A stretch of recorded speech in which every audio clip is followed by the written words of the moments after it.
fight fans, it's Michelle Joy Phelps with BehindTheGloves.com, and I am here with none other than Tony Bellew.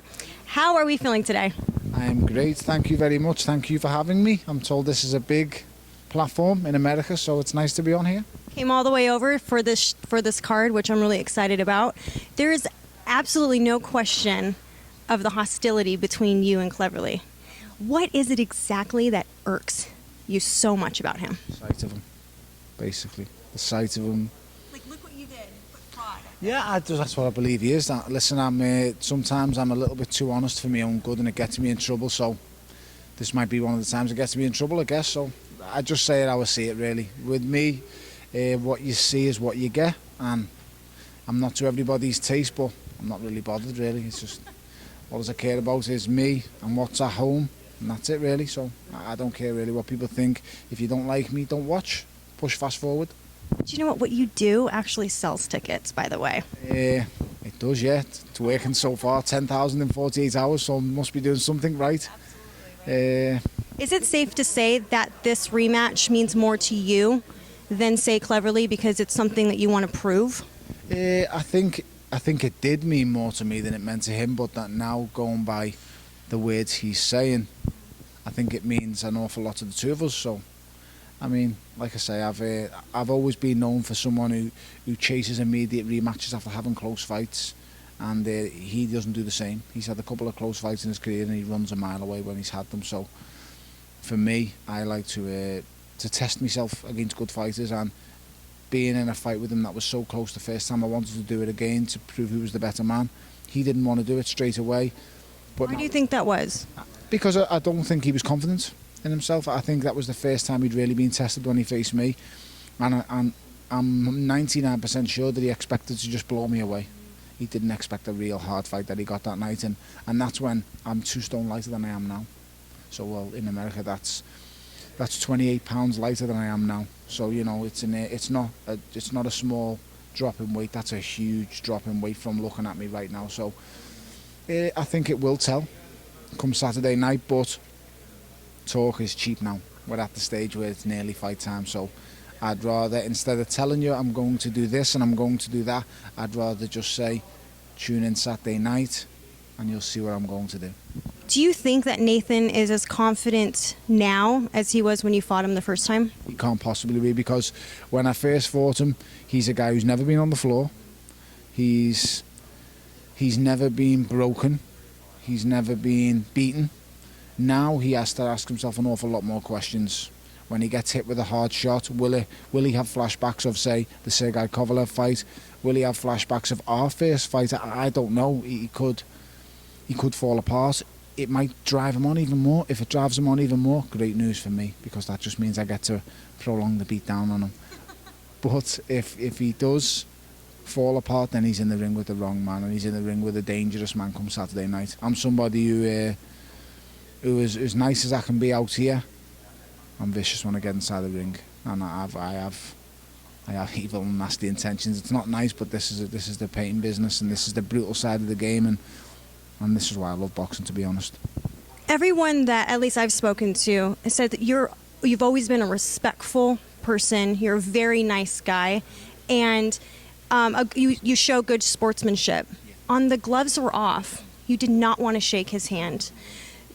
I refuse to. I won't do it.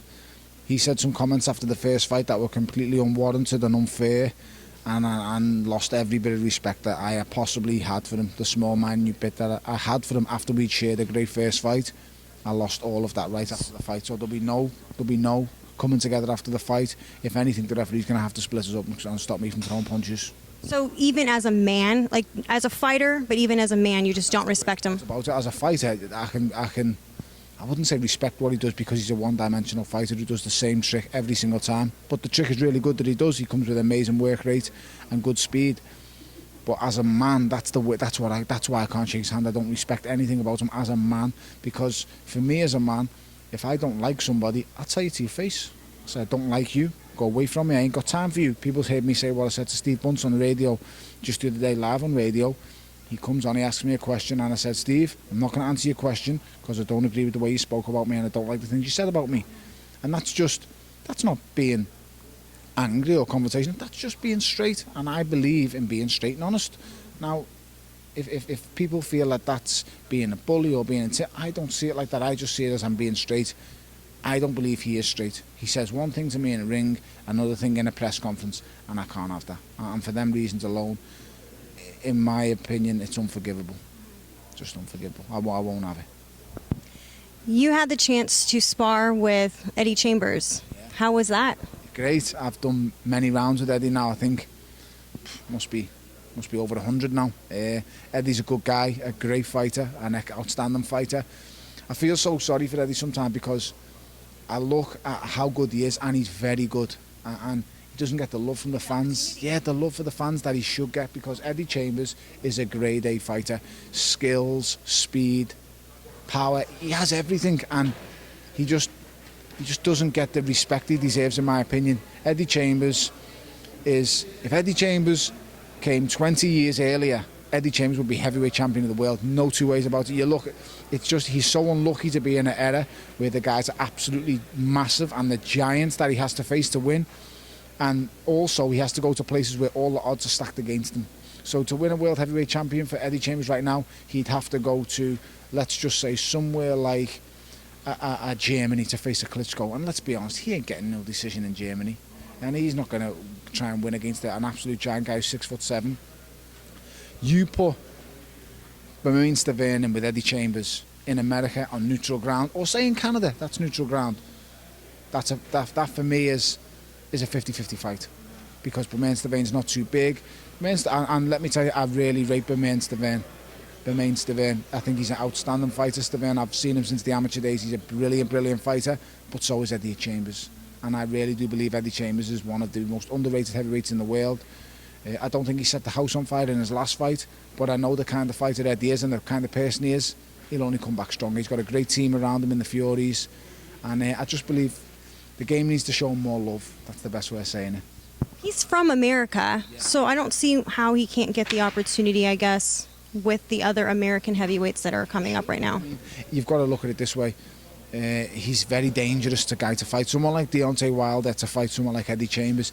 It's a very risky fight, because say this fight goes past 6-7 rounds, he could make Wilder look silly. If it is a big if anyone gets past a couple of rounds with Deontay Wilder, he's that explosive. But I'm just saying, listen, boxing's a business. So promoters will look at a fight and they will go, right, Eddie Chambers versus Deontay Wilder, and the promoters will go, well, what have we got to gain? And the promoter will say, we ain't got much to gain by beating Eddie Chambers. We're not going to get tapped on the back. It's not going to be huge credit or applause that you're going to get. Like a Rigondeaux situation, right?